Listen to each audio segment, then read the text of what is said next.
Salut tout le monde, je suis très heureux de vous retrouver justement dans ce marché crypto qui est assez intéressant en ce moment avec un Bitcoin toujours sur les 42 000 et qui a fait x3 cette dernière année grosso modo. Et puis en parallèle on a des altcoins qui ont beaucoup de retard, qui font que de chuter par rapport au Bitcoin.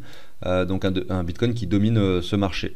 Aujourd'hui, on va aller voir 20 graphiques, 20 cryptos. On va voir justement si c'est intéressant d'acheter ou pas, en fonction effectivement de la structure graphique.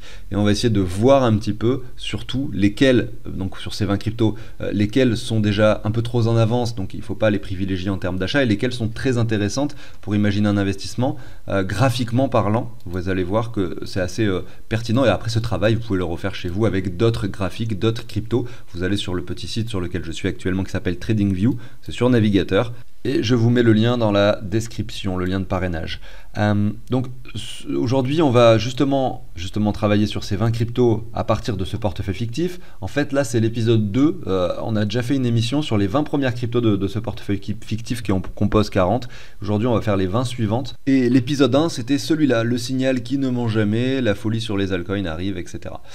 Donc c'est parti, je vous passe la très courte introduction. Pensez à vous abonner, à liker si le contenu vous plaît. Je vous dis à tout de suite.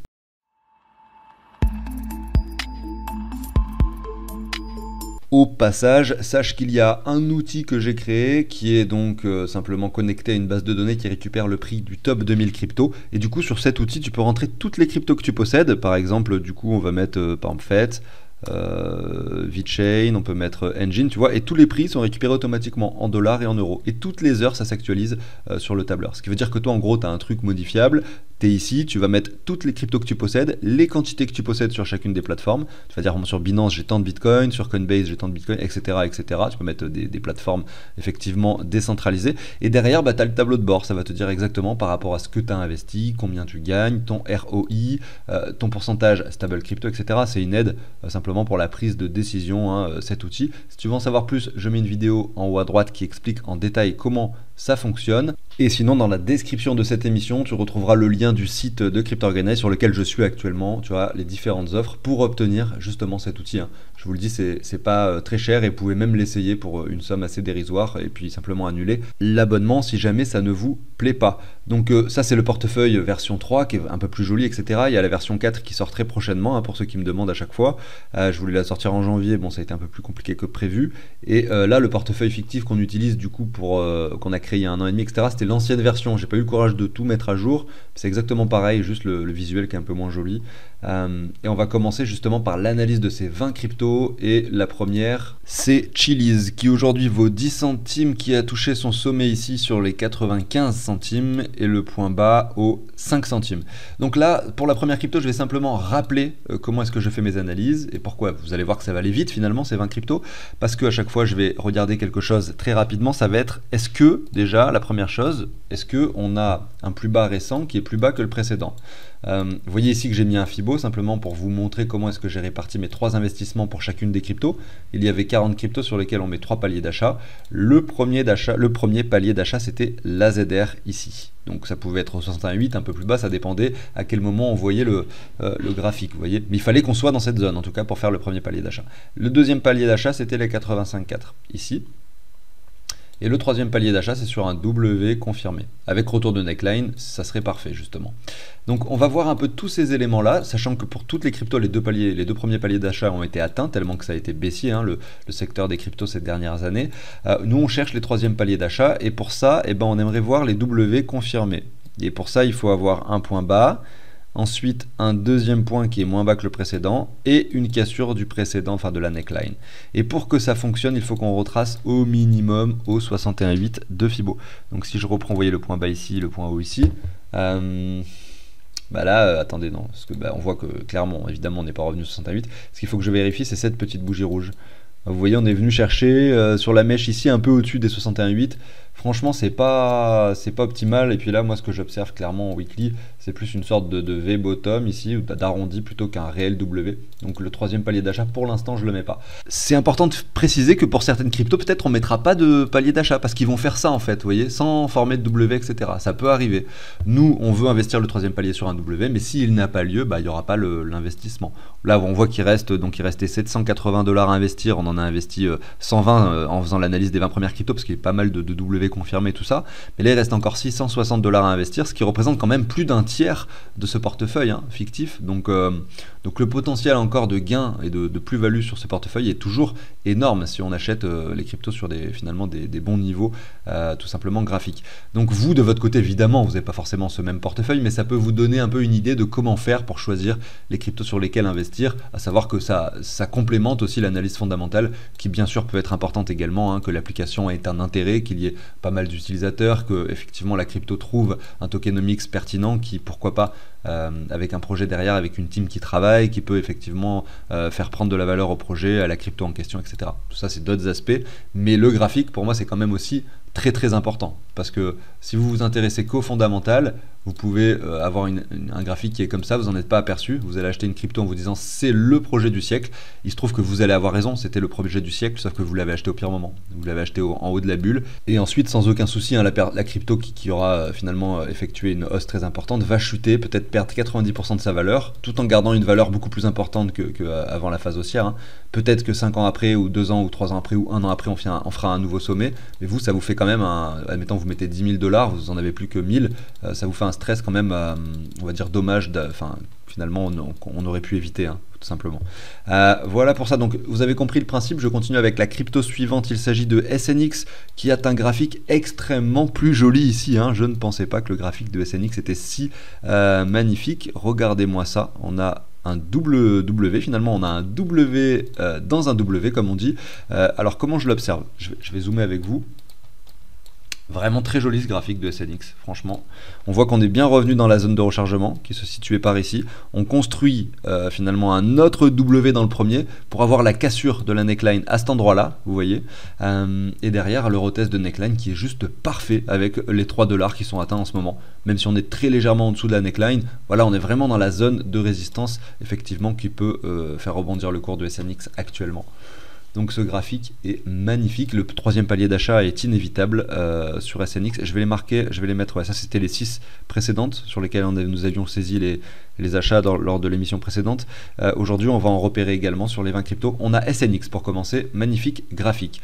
On continue avec KDA. Alors KDA, malheureusement, vous voyez que là on a la tendance qui est très baissière, ce qui veut dire que derrière on a une pression vendeuse qui s'est accumulée et qui a traduit des nouveaux plus bas finalement tous les mois, tous les 2 mois. Vous voyez ici, encore ici, encore ici. Et là, ça se reprend. Oui, ça se reprend. On passe des 44 centimes au 1,64 $. Super, on fait un x3, x3,5 même sur KDA. Mais on n'a pas W long terme, on n'a pas structure, on n'a rien qui nous permet de mettre le troisième palier d'achat. Il nous faudrait ceci, voilà, et le retest de neckline ici. Voilà. Donc c'est un peu trop tôt pour KDA, visiblement. Je continue avec Mina. Alors Mina en weekly, bon, inutile d'y passer finalement longtemps, c'est exactement comme KDA. On fait, vous voyez ici, des nouveaux plus bas, toujours plus bas. On a un V-bottom qui se dessine, on attend qu'une chose, c'est le retracement. Alors après il y a deux choses, moi là je vous parle d'un portefeuille où on a déjà saisi des paliers d'achat, comme je vous l'ai expliqué tout à l'heure, c'est-à-dire sur les 60, la zone de rechargement, les 85,4, et là on est en train d'envisager le troisième palier d'achat. Maintenant vous, si vous créez un portefeuille aujourd'hui sur les cryptos, et que vous voulez diversifier en achetant plein de cryptos différentes avec des petites sommes, un peu comme je suis en train de faire, vous pouvez sans problème essayer d'acheter, regardez, vu que là le marché est très bas, qu'on est sur une latéralisation, etc., d'acheter les zones de rechargement. Même si vous n'avez pas de W bien dessiné, vous avez un joli V-bottom, vous essayez de choper ici la ZR, je pense que ça peut être le meilleur achat, enfin l'achat le plus optimal qu'on puisse imaginer, si jamais on a bien le cycle aussi qui se déroule dans les 2 années qui viennent. Donc c'est-à-dire un achat par ici avant en fait les retours sur des niveaux supérieurs. La crypto suivante du portefeuille fictif, c'est le XEM. Alors le XEM, voilà, c'est comme Mina, on fait des plus bas toujours plus bas, on a un rebond ici, mais en plus il n'est pas si important que ça. La structure finalement n'est pas dessinée sur cette crypto. CRV, donc Curve Finance par rapport au dollar ici, c'est dommage, on est sur des plus bas qui sont à chaque fois finalement de plus en plus bas encore, et on voit qu'actuellement on est même en train de dégonfler.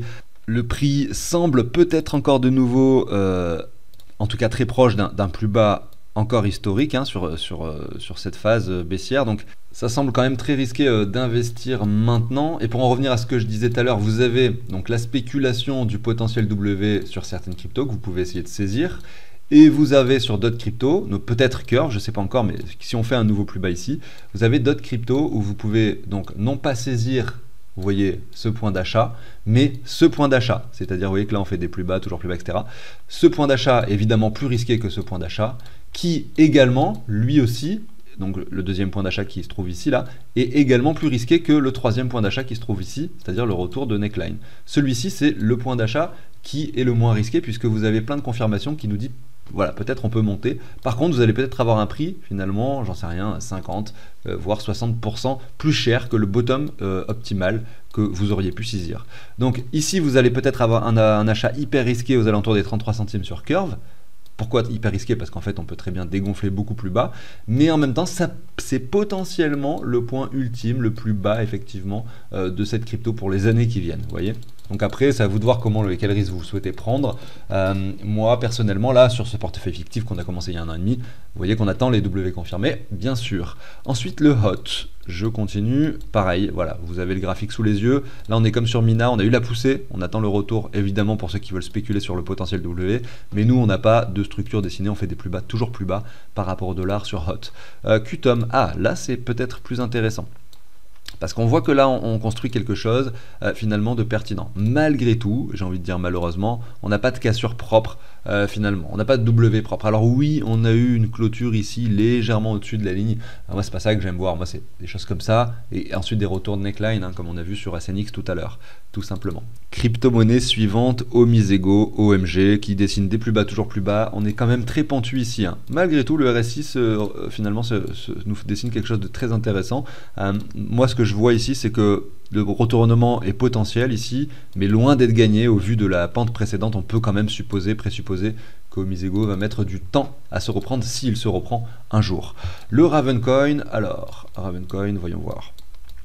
Bon bah on a la tendance baissière. Ah bah je sais pas si on va trouver 5 ou 6 cryptos cette fois-ci comme la dernière fois, parce que là on en fait pas mal et il n'y a pas forcément beaucoup de W confirmés sur ces 20 là. Je pense qu'on va en trouver quand même, hein, vous allez voir après.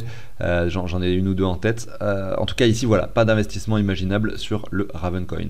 BNT, oh très intéressant BNT, je l'ai pas vu, Bancor. Très intéressant, pourquoi? Parce que bah voilà, le W vous l'avez ici. Regardez ici, on fait un point moins bas que le précédent. La confirmation du W sur cette énorme bougie verte, insensé vraiment. Hein. Si vous avez un token qui prend 600% x 7, 500% pardon, x 6, et qui retrace. Et le retracement aujourd'hui nous ramène vraiment sur la neckline qui se trouve ici. Voilà, la mèche, elle a touché quasiment la neckline, on est légèrement au-dessus, on est sur les 68 centimes et on a sur les 60 centimes une zone très pertinente, bien sûr pour investir. Nous, on a notre W confirmé, donc pour notre portefeuille fictif, on est OK avec ça, hein, bien sûr, et on va pouvoir imaginer cet investissement tout à l'heure. On continue avec Audio, le token d'une plateforme décentralisée voilà, pour la musique. Ici, c'est intéressant. Parce que on va essayer de mettre la ligne, voir ce que ça donne. Je disais c'est intéressant, mais j'ai pas fait le. Ouais, on a un double bottom. On voit qu'on peut observer la résilience, c'est-à-dire un point bas ici, moins bas que le précédent, par rapport au dollar. Malgré tout, il n'y a vraiment pas de cassure de W. Clairement, ici, il n'y en a pas. Par contre, c'est ça qui est intéressant, c'est que sur le RSI, vous avez, alors il n'y a pas la divergence, mais vous avez en l'occurrence le W qui a été confirmé. Vous voyez, bon, ça veut dire que peut-être le RSI prend de l'avance sur ce qui va se passer réellement. Là, vous avez peut-être un très bon point d'achat à spéculer sur Audio. Mais voilà, ça ne satisfait pas les conditions de notre portefeuille fictif. On continue avec IGLD. IGLD, voilà, comme Mina, parce que voilà, je prends Mina comme référence, c'est la première de ce genre qu'on avait analysé, des plus bas, toujours plus bas, une montée spectaculaire et un retracement aujourd'hui qui ne présente pas finalement de W confirmé pour l'instant, un retracement simplement qui peut-être peut nous amener dans cette ZR avant un éventuel W confirmé, etc. etc. Donc c'est pas finalement les graphiques sur lesquels on met de troisième palier. Je continue avec WaxP. Donc ça c'est un token de plateforme de jeux vidéo me semble-t-il. Wax, ici vous avez pareil, des nouveaux plus bas, finalement un graphique qui se comprime, un RSI qui est assez élevé ici, on s'attend pourquoi pas la ZR et puis le W. Pas d'investissement avec Wax. Je continue avec Zen, Horizen. Ici, Horizon, il avait eu une sacrée euphorie, hein, passé un temps, je m'en rappelle. C'était quoi ça? C'était mai 2021, on avait touché les quoi? 170 $. Aujourd'hui, on est sur les 7 $, tout simplement. Donc Horizon, intéressant. Voilà, on se dit peut-être que ça, c'était le bottom ultime. Peut-être, voilà, si jamais on a le W qui se confirme par la suite. Alors, là, il y a quelque chose qu'on peut, enfin que je suis en train d'observer avec vous, c'est qu'on a un W quand même qui est confirmé. Maintenant, il faut essayer de définir si c'est sur une échelle de temps convenable. C'est-à-dire que est-ce que ça c'est vraiment des décisions propres à chacun. Comment est-ce que vous voulez analyser les graphiques? On a un W qui s'est formé ici, c'est vrai. Regardez le retour et la cassure. Ça s'est déroulé sur 20 semaines. Voilà. Donc on peut supposer que c'est finalement un W valide, tout simplement ici. Même si la durée elle est assez courte. On a vu par exemple, si je vous remets SNX USD 20 semaines, ouais, remarque, ça fait quand même 4 mois, hein. Ça fait quand même 4 mois. Mais si vous prenez le point bas, par exemple, sur SNX et la cassure du W, qui est vraiment franche et propre ici, on a 45 semaines, vous voyez. Donc c'est sur une durée 2 fois plus longue. Après, c'est à vous de jauger un peu comment est-ce que vous voulez analyser vos graphiques. Donc on va le valider, voilà, on va le valider le Zen, parce qu'il est quand même pas mal ce graphique, même si... malgré ce W, on va dire un peu récent, un peu précoce, un peu court en durée plutôt, j'allais dire. On continue avec VLX. VLX très intéressant. Il était extrêmement baissier, hein. Regardez des plus bas qui sont toujours plus bas et toujours, on va dire, plus bas de façon assez agressive, hein. On descend encore par rapport au mois de janvier 2023, on a encore perdu 80%. Il a été incroyablement baissier VLX. Et il a eu cette petite poussée entre le mois du coup de... Alors là je vois plus rien avec le... Voilà. Entre le mois de septembre et le mois de janvier. Il a eu sa poussée et quand même il a pris ici 500, quasiment 600%. Mais bon, il avait tellement chuté avant que c'est pas énorme en fait, hein. Et là on retrace, voilà. Pareil, on attend le potentiel W, la confirmation, etc. Pour ceux qui veulent spéculer sur ce token, vous avez la ZR, probablement par ici vers les 1,2 centimes. Crypto-monnaie suivante, Engine Coin, ici, alors énorme euphorie jusqu'au mois de novembre 2021, la chute le ramène sur les 27 centimes après avoir touché, si on regarde les sommets, les 4,60 $. Et aujourd'hui on construit quelque chose qui est toujours baissier, malheureusement on ne pourra pas constater d'investissement possible sur ce graphique. Je continue avec le track. Voilà, ça fait partie des cryptos, le track, qui performe réellement. Voilà, on a un réel intérêt qui s'opère, un magnifique W qui s'est dessiné, qui a pris le temps de se construire. Ici, je vous mets la ligne de cassure qui représente les 43 centimes. On y a été la semaine dernière, vous voyez, on est venu chercher ces 43 centimes sur cette mèche, mais là on rebondit de nouveau, on est déjà au 66. Bon c'est pas grave, on a notre W, il est confirmé. Peut-être qu'on va acheter sur un niveau beaucoup plus élevé que les précédents achats qu'on a fait sur Track, mais voilà, ça satisfait nos conditions d'investissement. À savoir que voilà, c'est pour ça qu'on fait plusieurs paliers d'achat. Des fois, le troisième c'est le plus intéressant, le troisième palier d'achat, et des fois non, c'est pas le cas. Effectivement, Track a quand même beaucoup performé. Si on regarde donc combien on en a sur le portefeuille, voyons voir. On en a 145 $, ce qui représente 8% du portefeuille. On en a mis seulement 40 $ et on en a 134. Donc voilà, énorme performance. On a ensuite ELF, le token qui est quasiment venu chercher son précédent sommet de 2021. Alors là, pour le coup, c'est une crypto qui existait déjà en 2018, etc. Mais c'est de la folie. Vous voyez un peu ce graphique, il est magnifique. Vous avez éventuellement un énorme W très long terme, parce que là, je vous parle de 2018 à gauche, hein. Donc on est sur 5 années, qui est en train de se former, vous voyez. Et peut-être qu'en fait, 2024, fin 2024, quand on aura potentiellement null season, hein, des altcoins qui se reprennent par rapport au Bitcoin, vous allez avoir, admettons, ELF qui casse ce niveau. Je dis pas que ça va se passer, hein, mais c'est une possibilité. Et en fait, derrière, voilà, en fait, le précédent bull run, il peut être très très violent pour ce genre de token. En tout cas, le graphique parle de lui-même ici, avec cet intérêt qu'il a ramené au 1,16 $. Et aujourd'hui, on revient sur les 54 centimes. Après, ici, voilà, concrètement, on ne voit pas de W propre. C'est pour ça aussi, regardez, si je mets, on va essayer de visualiser ça. Je mets comme ça, voilà, ici.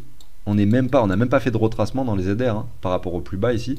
Voilà, ça fait partie des cryptos sur lesquels on ne peut pas saisir notre troisième palier d'achat. En tout cas, pas pour l'instant. Ça sera peut-être le cas, mais ça sera le cas si ça arrive sur un prix excessivement haut. C'est-à-dire, voilà, si on a le W qui se forme comme ça sera peut-être le prix des 1,20 $ qu'on va finalement acheter pour cette crypto. Alors que les deux premiers paliers d'achat, on les a saisis sur des niveaux beaucoup plus intéressants. Voilà pour ELF aujourd'hui. On va continuer et on va terminer par le cas complètement inverse. Il s'agit de FTT. Alors là, je vais vous dire à quel moment on a investi sur ce portefeuille. C'était la veille, je vous mens pas, c'était la veille du moment où FTX a fait faillite. Donc du coup, on en a pris 2 paliers 40 $, aujourd'hui on n'en a plus que 3 $. Le token a divisé son prix voilà, par je sais pas, 30, 40, enfin c'est vraiment extrême, et voilà, on en a quasiment plus du tout. Et en fait, on va pouvoir quand même saisir notre troisième palier d'achat sur FTT. Alors oui, crypto controversé, peut-être personne n'a envie d'en acheter, mais justement, c'est peut-être les cryptos que personne ne veut acheter qui performent par la suite. Et ça a été évoqué à de nombreuses reprises que la plateforme FTX existe de nouveau sous un autre nom. Voilà, je sais pas du tout où ça en est l'histoire, mais on a quand même vu le token FTT performer de 1,23 $ à 5,90 $.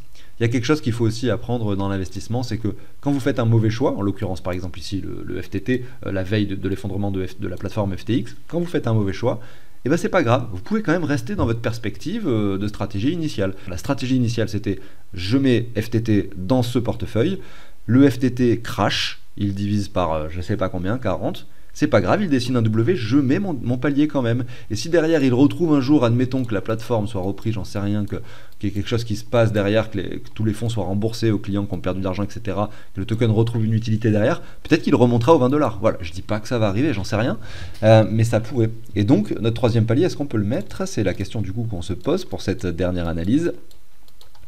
Alors, on va essayer de voir. Là, c'est le point bas. Ultime, il est ici. Concrètement, c'est là. Derrière, qu'est-ce qu'on voit? Eh ben, on est revenu sur la ZR, effectivement. Donc, on a bien le W qui s'est formé, qui s'est confirmé ici. Et regardez, la neckline, on y est presque. Donc, c'est parfait, en fait, comme investissement. FTT aujourd'hui, voilà. J'ai pas honte de le dire, hein. Le FTT a un graphique très, très joli actuellement, qui mérite de s'y intéresser. En tout cas, je parle du graphique, voilà. Alors je suis désolé, je viens de me rendre compte que SNX, je l'ai également étudié lors de la précédente émission, en fin d'émission. Là je l'ai fait au début, écoutez, pour ceux qui n'avaient pas vu l'émission jusqu'à la fin, au moins vous avez l'analyse. Et puis en fait, vu que le graphique est très très intéressant, pour ceux qui n'ont pas vu la précédente émission, je pense que c'est bien aussi de l'avoir repassé. Donc on avait déjà effectué l'achat, je l'enlève ici, ce qui veut dire qu'en fait on n'a que 4 cryptos à acheter, finalement sur lesquels on va investir dans ce portefeuille fictif. Je vais faire les transactions en off sur ce portefeuille fictif, on se retrouve tout de suite. Et voilà, tout est ok, la somme de gains, pertes, la valeur, etc. est la même. J'ai simplement échangé des dollars contre les cryptos sur lesquels on voulait mettre le troisième palier d'achat. Et voilà finalement les top cryptos de ce portefeuille fictif qui en composent donc 40, sur lesquels on peut imaginer des investissements. Alors ces 6-là ont été analysés donc la semaine dernière, ces 4-là ont été analysés aujourd'hui, à savoir qu'on est sur des graphiques weekly, donc on est sur du long terme. Ces graphiques-là, a priori, sont toujours intéressants. Vous avez le BNT, le Zen, le TRAC, le FTT, ADA, SHIB, Link, AAVE, STX et SNX. Alors là, on reste dans ce groupe fermé de 40 cryptos. Voilà, maintenant si on analyse, je sais pas, 200, 300, 400 cryptos, on en aurait plein d'autres qui seraient apparus ici, des cryptos qui nous forment des W confirmés avec retour de neckline. C'est pour ça que c'est à vous d'aller voir aussi les cryptos qui vous intéressent, les graphiques des cryptos qui vous intéressent pour en déduire vos propres conclusions. Voilà, c'est la fin de l'émission. Excellente journée à tous, à très bientôt sur la chaîne. Ciao tout le monde.